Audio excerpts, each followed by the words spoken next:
साथीहरु यो चन्द्रगिरी हिल्स को यो ट्रेक लाइन हो। यो जंगल घना जंगलमा यस्तो बाटो हिँड्नुपर्छ। सच नाइस, एकदम शीतल अनि राम्रो। तर यहाँनेरि जुन छ फोहोरहरु जताततै खाने फाल्ने गरेको छ। समय निकायले यसको ध्यान गयो। राम्रो वेस्ट म्यानेजमेन्ट गर्यो भने चाहिँ फ्युचर राम्रो लाग्छ मलाई।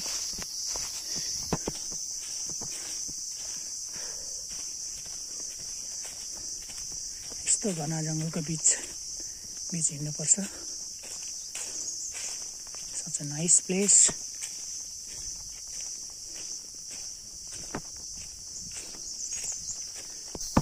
यस्तो बाटो छ उकालो ओह्रालो। I don't think so for a health benefit. Nobody need to go gym or fitness center if you live in around the KTM Valley. You can walk every day, every morning or once a week for a healthy purpose. यस्तो राम्रो hiking गर्ने ठाउँहरु छ। Such a nice place.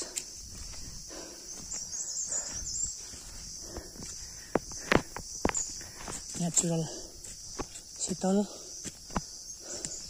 स्वच्छ हावा।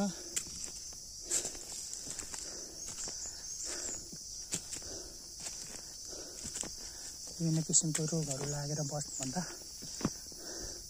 अथवा पैसा खर्च गर्नुभन्दा यस्तो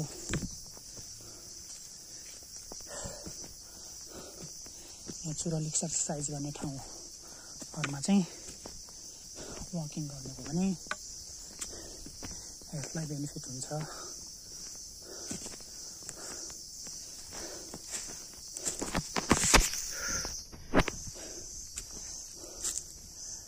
पहिले यो हुँदाखेरि मलाई पनि धेरै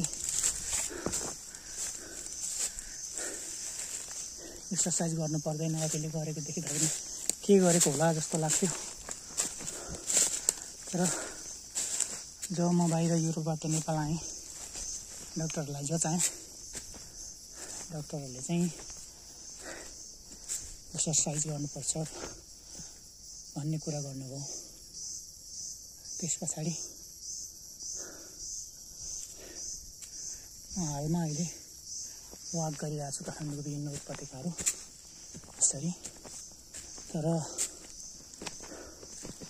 वेस्ट म्यानेजमेन्टमा चाहिँ केही सुधार हुन्छ कि भन्ने भयो कि भन्ने आशा थियो। 2015 मा नेपाल छोडेको, 25 मा नेपाल आएँ।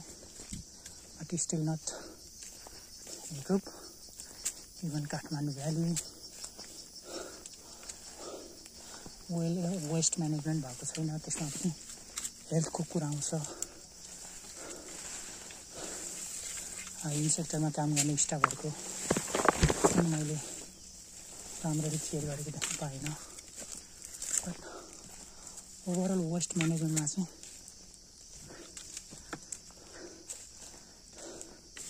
लोकल गभर्मेन्ट, नेसनल प्रोभिन्सियल गभर्मेन्टहरूले अलिकति हेल्प गर्यो भने चाहिँ यस्तो राम्रो नेचुरल ब्युटी भएको देशमा that will be great for the sustainable development like that.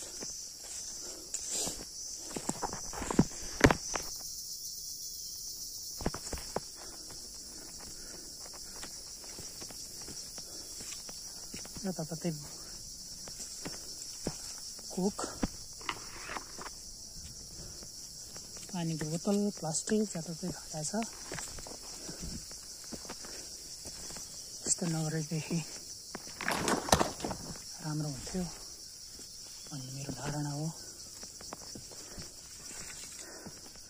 Kathmandu उपत्यकामा पढेको मान्छे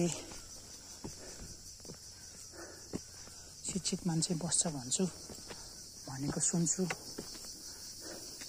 इभन हो पनि स्टिल सेन्ट्रलाइज छ नेपालको गभर्मेन्ट सिस्टम। हरेक मान्छेको हातमा आउनुपर्छ फर इफेक्टिभ जबको लागि। बट पढेको मान्छे शिक्षित हुन्छ, जान्ने बुझ्ने हुन्छ,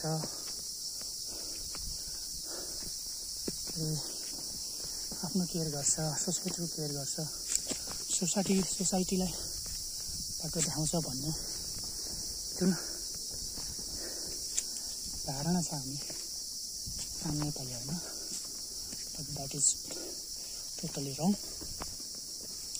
ice after 10 years in Nepal.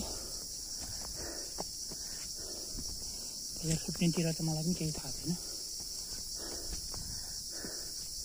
तर इभन तपाईँहरू काठमाडौँको बाटोहरूमा जेब्रा क्रसबाट रोड क्रस गर्नु लाग्नु हो भने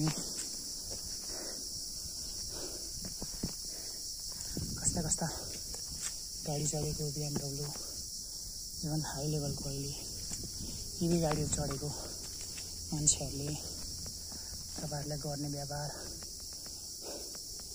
बाटो काट्नु खोज्दा पनि मारुङला जस्तै गरेर हिँड्ने, इभन जेब्रा क्रसिङ बाटो काट्दा पनि यसरी हाँक्ने, अनि पानीको बोतल खायो, लग्जरियस कारको झालबाट फुत्त बोतल फाल्यो, गुट्काको खोल फाल्यो, प्लास्टिक फाल्यो गर्ने धेरै देखेछु। तिनीहरू पढे लेखेकै मान्छे होला, नपढे पनि फेरि तिनीहरूको फ्यामिली त पक्कै पनि छोराछोरी इष्टमित्रको त युरोप अमेरिकामै होला।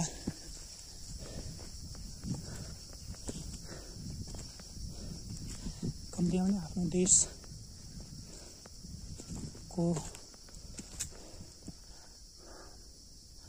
मायाको लागि पनि, प्रगतिको लागि पनि त्यस्तो पढे लेखेको मान्छेहरूले, केही बुझेको मान्छेहरूले त्यसो नगर्दैदेखि जुन तल्लो वर्गका मान्छेहरूले जुन साधनहरू चढ्छन्, public bus, even 2 wheel vehicles, तिनीहरू पनि राम्रो ठाउँमा, तिनीहरूले पनि केही पाठ सिक्थ्यो कि भन्ने मेरो धारणा हो। तर त्यो कुरा नेपालमा गाह्रो छ, भेरी टफ। यस्तो तलबाट आएँ, यस्तो उकालो छ, भेरी टफ छ नेपालमा। त्यही भएर एजुकेटेड मान्छेहरू सबै जान्ने बुझ्ने हुन्छ भन्ने मानसिकता समाजको लागि, राष्ट्रको लागि मिनिमम कुराहरू गर्छ भन्ने मानसिकता चाहिँ हामीले राख्नु नहुने रहेछ। It's too high.